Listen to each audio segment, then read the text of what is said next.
Hi అండి, welcome back our channel. Home made KFC ఎలా చేసుకోవాలో చూద్దాము. కూలింగ్ వాటర్ ఎందుకు తీసుకున్నానో తర్వాత చెప్తాను. ముందుగా మ్యాగ్నేట్ చేసి పెట్టేసుకున్నానండి మార్నింగే ఫ్రిడ్జ్లో చికెన్ని.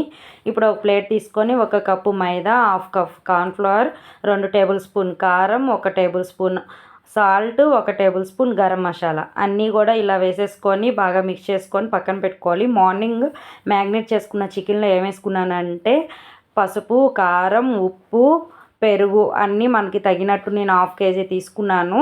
1/2 కేజీ సరిపడా వేసుకున్నాను. సో తర్వాత 2 టేబుల్ స్పూన్ లెమన్ జ్యూస్ కూడా యాడ్ చేశాను. అన్నీ మిక్స్ చేసేసుకొని నేను మార్నింగే ఫ్రిడ్జ్లో పెట్టుకున్నాను. ఫ్రిడ్జ్లో నుంచి తీసిన చికెన్ ఎలా ఉందో చూద్దురండి. ఇదిగోండి ఫ్రిడ్జ్లో నుంచి తీసిన చికెన్ ఇదే. మార్నింగ్ పెట్టుకొని ఈవినింగ్ తీసాను. సో ఈ చికెన్ పీసెస్ని ఇప్పుడు ఇందాకలో మనం మిక్స్ చేసుకున్న మైదా, కార్న్ఫ్లవర్ ఇవన్నీ ఉన్నాయి కదండి, అందులోకి ఇలాగా కలుపుకున్నవి బాగా చికెన్కి ఆ పిండి పదార్థం బాగా పట్టించాలి. మసాజ్ చేసినట్టు బాగా పెట్టాలండి.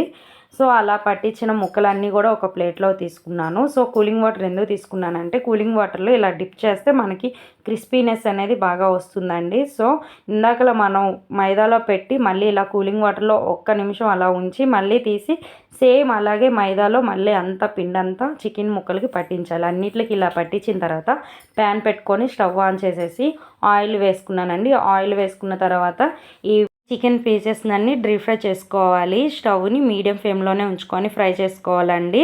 ఇలా ఫ్రై అయిన తర్వాత ప్లేట్లోకి కచప్ వేసుకుంటే కేఎఫ్సీ రెడీ. Thank you.